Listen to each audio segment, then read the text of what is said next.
Hi, everyone, and thanks for joining us to talk about Memorystore today. My name is Kyle Meggs, and I'm a Senior Product Manager on Memorystore.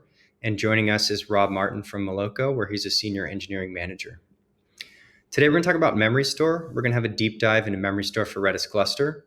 We're going to talk about some recent launches, and then Rob's going to talk about Moloko, give a bit of background, and then do a deep dive into their architecture and how they use Memorystore for high-performance applications. So first, what is Memorystore? Memorystore is a scalable, secure, and highly available in-memory service. Memorystore can provide microseconds latency, and it's fully compatible with Redis Cluster, Redis, and Memcached. Memorystore is already used by over 90% of the top 100 Google Cloud customers, and I'm showing the most common use case on the right-hand side here of using Memorystore as a cache.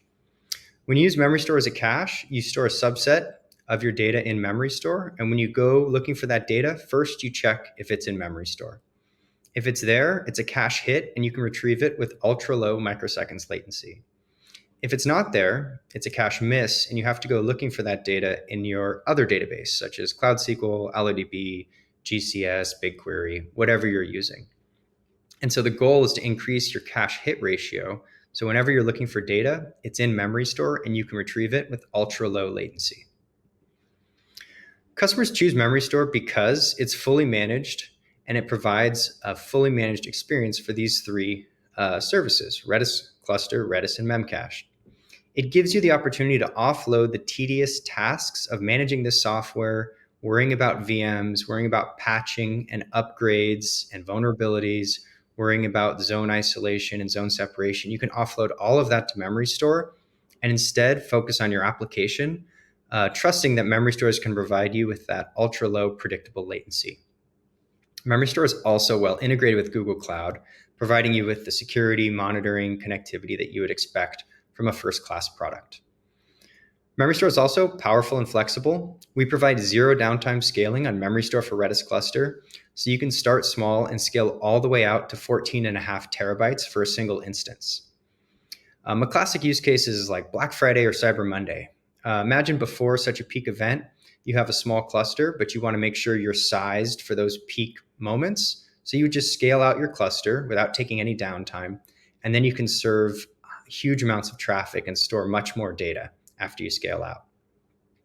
You also get a 4.9's SLA when you enable replicas, which is super easy with a simple API or a click in the UI. We give you open source data persistent options like AOF and RDB that we'll get into later.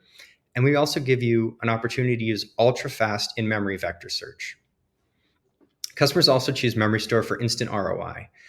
I say instant because it can be really easy to adopt if you're already using these technologies. I'll give an example in a second. And the ROI can be, you can actually increase your application performance while lowering costs, which usually those things are at odds with each other. But in this case, if you're paying a lot for your database and for the compute in your database, you can offload some of that compute to Memorystore, which is much more price performant and efficient, and then downsize your data store because you're offloading that to Memorystore. So you can save costs and improve performance. A great example of this is Instacart, who we worked with last summer, and we published a blog on how they migrated from self-managed to Memorystore. In their experience, they reduced their latency and their costs both by 23%, which was a coincidence.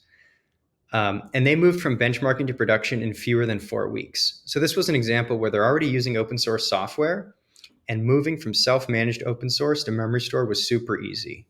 And along the way, they improved their performance, they reduced their costs, reduced their latency, and reduced their engineering toil. So they estimated that they're eliminating 80 to 100 hours of engineering maintenance time per year.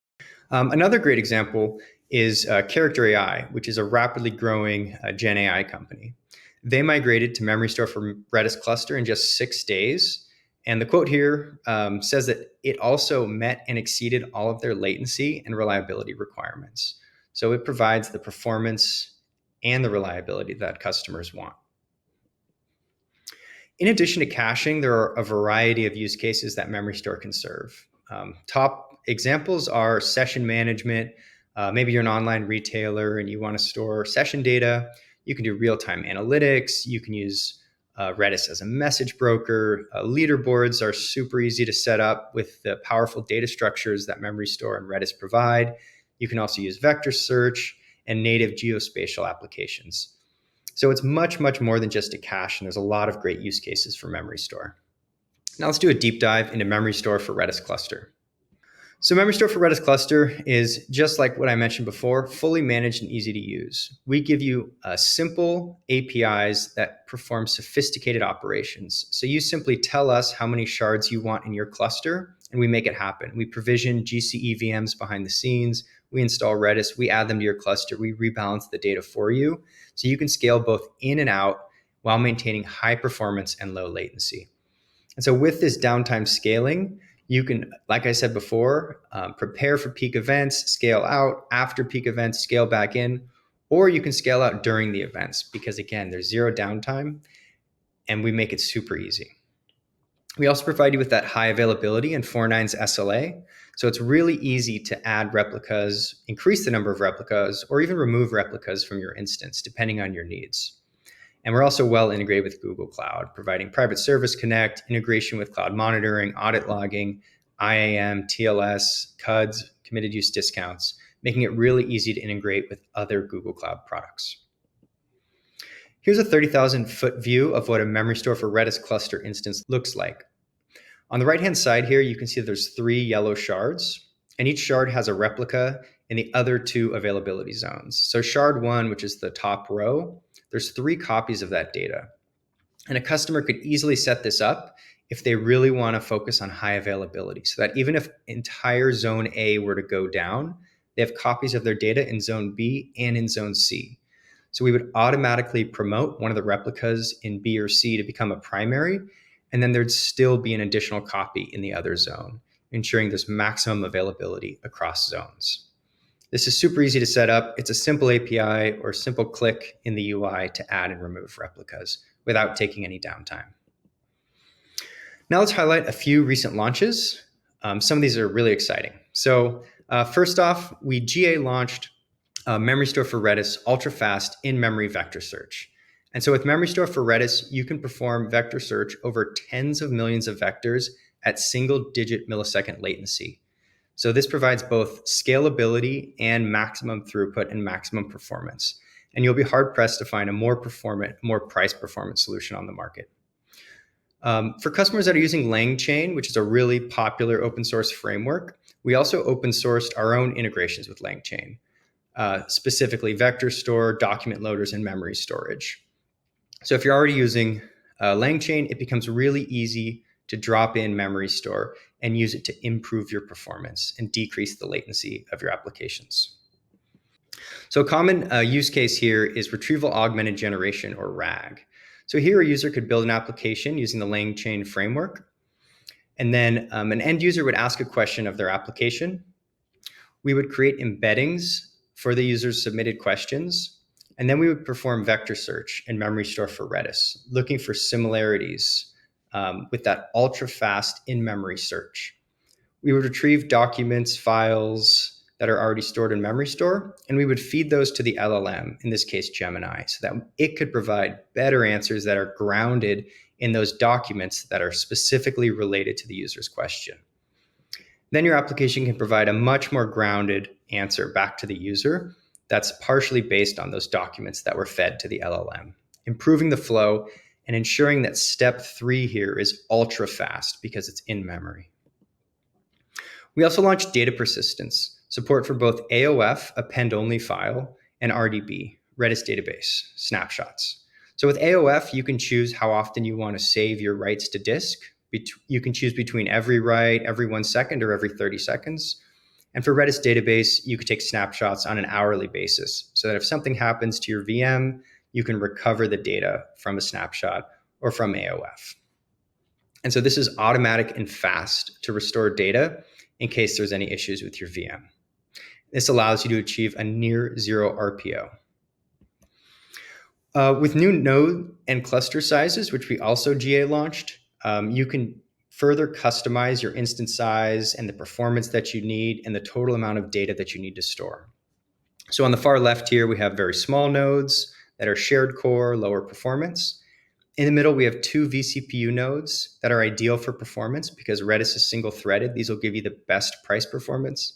And on the right-hand side here, we have the biggest VMs that are going to let you store more data, up to 14.5 terabytes for a single cluster.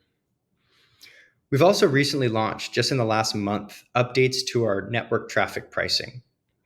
So on the left-hand side, this is what it used to look like, where you would be charged by Private Service Connect, or PSC, for all the data that's moved between Memorystore and your GCE VM.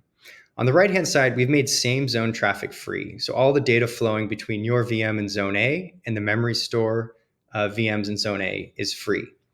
And this also allows us to do something called a single zone cluster. We can put all of the Memorystore nodes in Zone A, and then all of the traffic becomes free, and it provides lower latency because there's not cross-zone traffic. So we have a lot of customers, Moloko included, and Rob might talk about this, that were looking for this exact feature.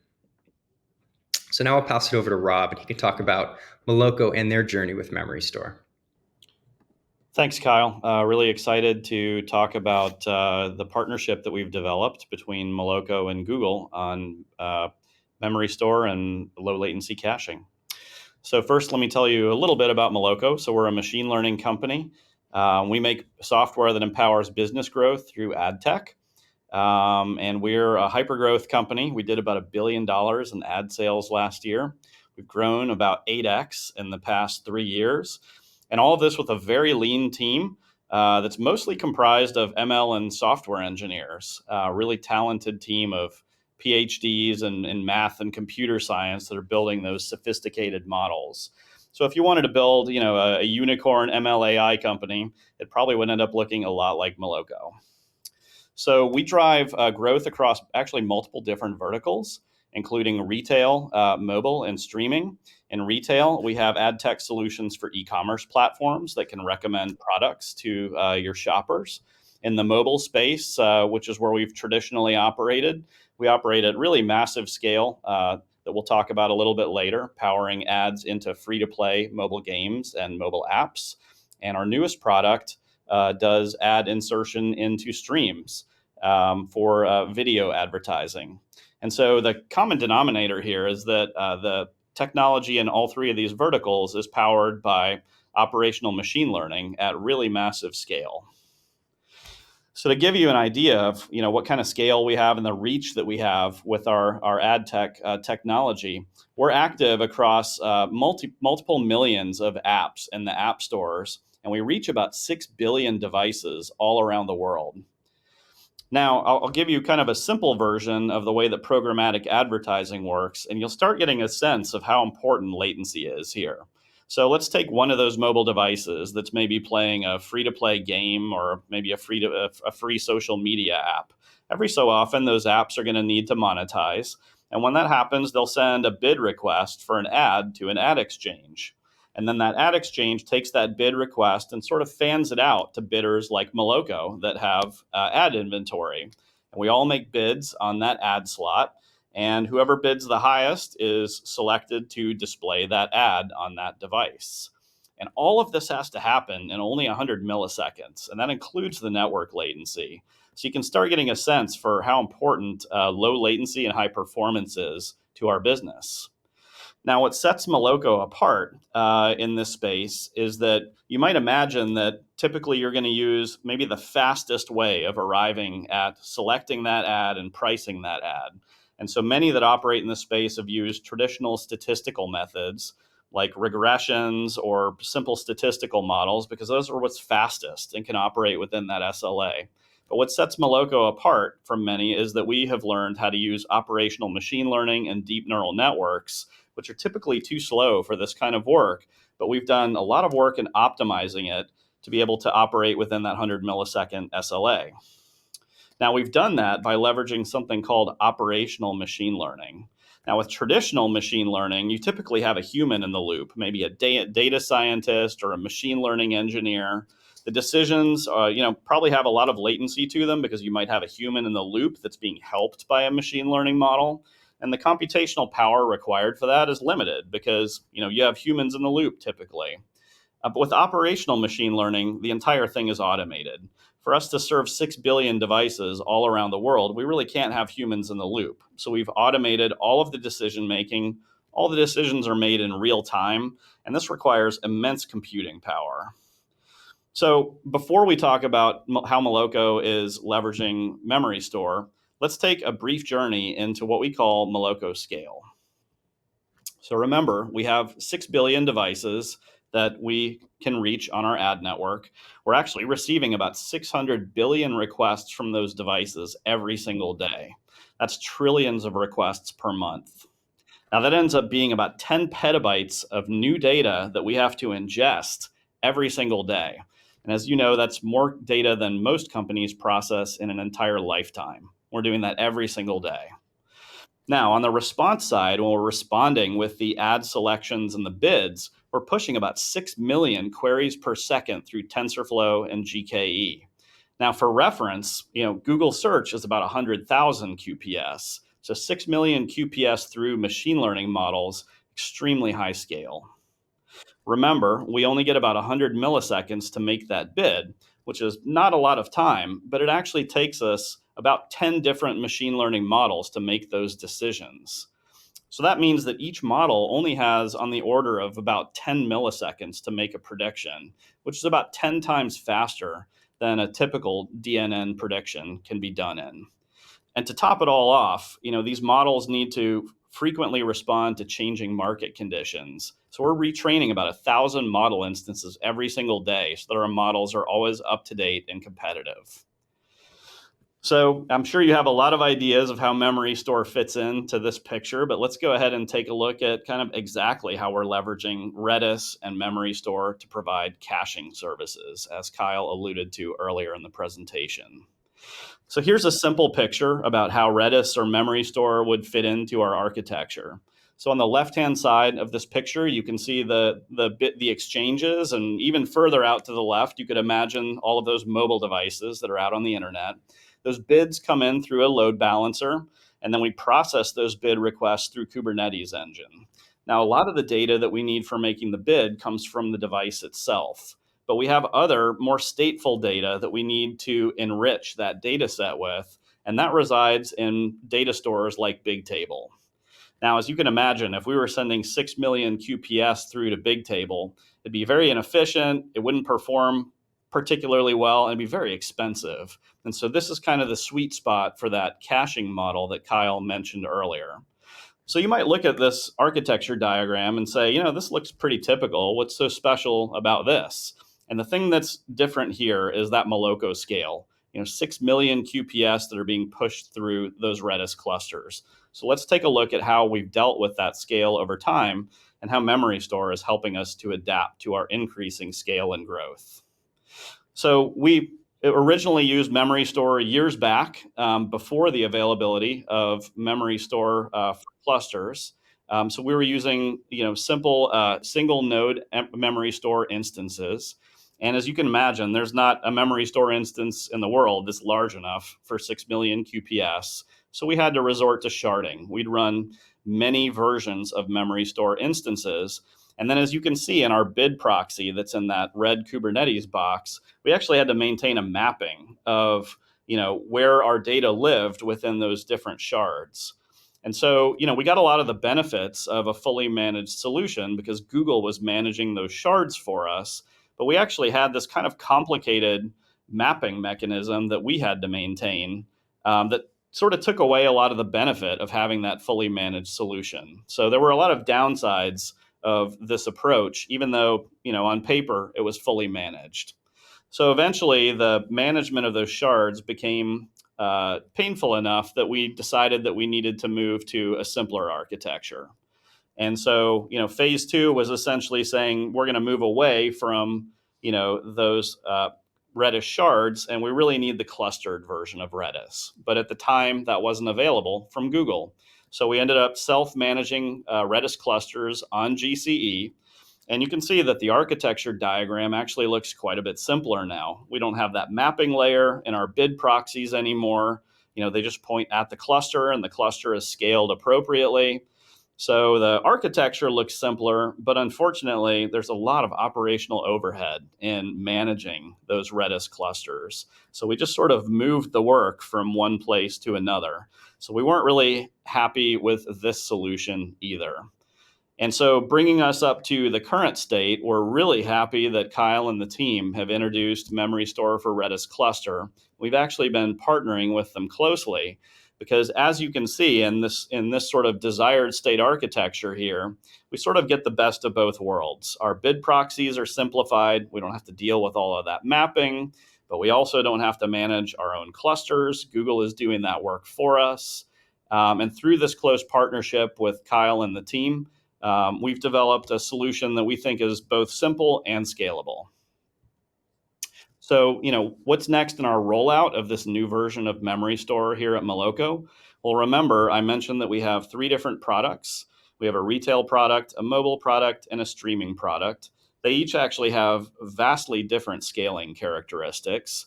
So we're actually starting with the Memorystore for Redis Cluster product and our retail product. And that's because it has the most manageable and predictable scaling characteristics. So we're working with Kyle and the team on that now. And once we finish proving the technology out in that space, that's when we feel it'll be ready for our DSP product, which has that really massive scale of dealing with hundreds of billions of requests per day. But it's fairly predictable in its scaling characteristics otherwise. And third and finally, we'll look at introducing it into our streaming product, which doesn't have the same kind of scale that our DSP product has, but has really extreme burstiness that you would associate with live events that start and stop at predictable times. So that's really what our roadmap looks like as far as rolling this new version of Memorystore out here at Moloko. And as I mentioned, it's been a very close partnership with the Memorystore team. We appreciate that partnership. And that's where we'll wrap up today. So thank you for watching, and looking forward to hearing about your journey with Memorystore.